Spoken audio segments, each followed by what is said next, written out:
Hello and welcome to Cal Cinema Center. Today we will be discussing Disclosure Day, directed by Steven Spielberg. Now, I'm going to be honest, I love Steven Spielberg. To me, he is Mr. Movie, even if I don't think everything he's made is great. This was one of, if not my most anticipated movies going into this year, as it was exciting to see him return to the world of blockbusters since Ready Player One in 2018, which some would say was not very good, but at the same time, it's still cool to see him jump back into this world of big budget filmmaking. One claim that has been going around is that this movie is the best movie he has made in the last 20 years. I'm going to say right away, it is not.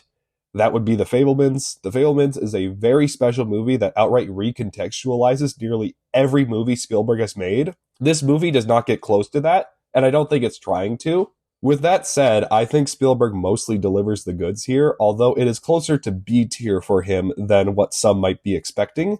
This movie follows a group of defectors from a government organization determined to disclose the truth about extraterrestrial life existing. A lot of the trailers and talk around this movie has evoked Close Encounters of the Third Kind, with theorists even talking about how this movie might be a secret sequel to that one.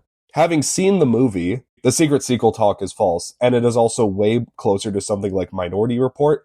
It isn't as good as that movie, but it is one big chase scene like that movie. The aliens don't factor too much into the story until the end in particular. The most notable positive here is that Emily Blunt is terrific as this weather reporter who discovers she has some special abilities. She plays all across the emotional spectrum, with some scenes being very comedic and some being very tragic and dramatic. All of it works quite well, and she gave one of my favorite performances of the year so far. Colman Domingo is also very good as this mentor-like guy in the chair figure.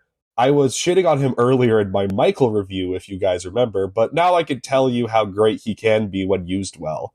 His presence elevated the material, and I always enjoyed it when he popped up on screen. Eve Hewson, who I haven't seen in any other movies before, is also pretty good as Josh O'Connor's girlfriend, who is involved with the church in a certain way. I really enjoyed Josh O'Connor's performance in last year's Wake Up Dead Man, but his performance here is more functional than anything else. A similar thing goes for Colin Firth, who I enjoyed in other movies such as A Single Man, but he doesn't get as much to do outside of what the script tells him to do. Wyatt Russell also gets a few great comedic moments as the boyfriend to Emily Blunt's character, particularly one involving a car and a phone. That's all I'll say. If you know, you know.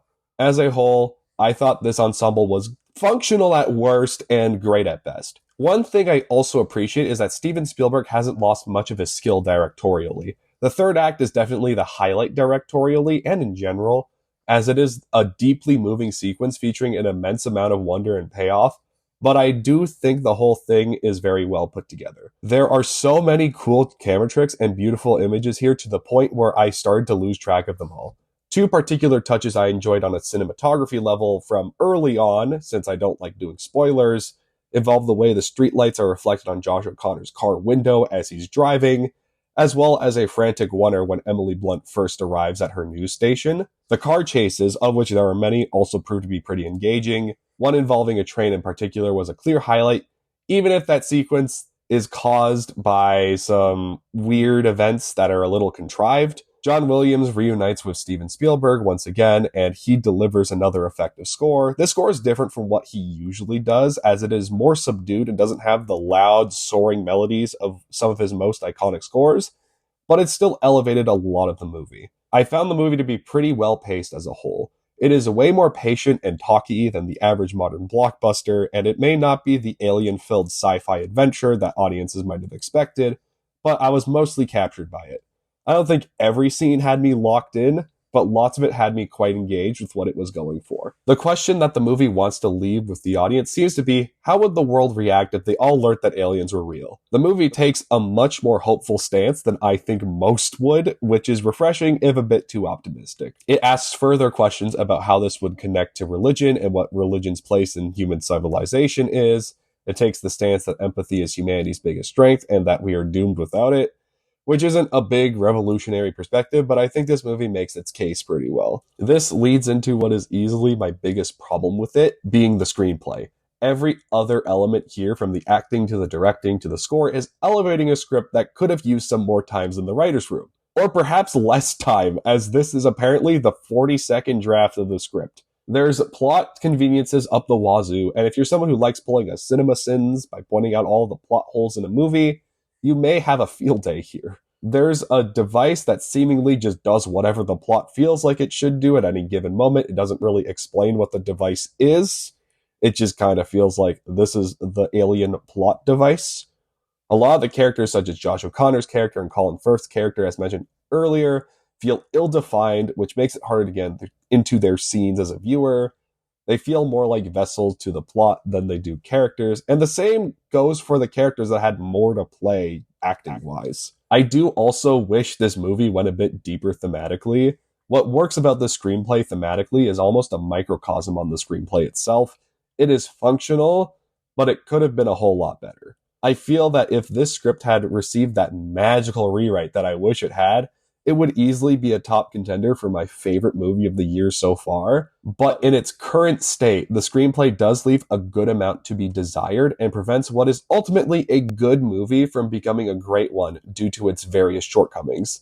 That's not to say the screenplay is all bad, but enough of it was lacking for it to drag the movie down for me. One smaller detail that I'd also say was weak were the VFX. There isn't much VFX in the movie, but if you watched the trailer and thought, man, those CG animals look pretty rough, I hope it's not like that in the full movie, you are going to be disappointed to know that they don't look substantially better, although there is an excuse for why the animals look the way they do. Just as a whole, the VFX could have used some work. All in all, Disclosure Day may not be a top-shelf addition to Spielberg's filmography, but it is a good addition to his lineup, particularly due to some strong performance work and his usual stellar directing. The last 30 minutes are a highlight of his recent career as well, and I had goosebumps throughout that section in particular. It feels like a cheesy 80s movie in both good and bad ways. Mostly good, as it juggles its ideas and thrills with its ever-beating heart and hope at the center. Moving over to the ratings board, I can firmly say I enjoyed it.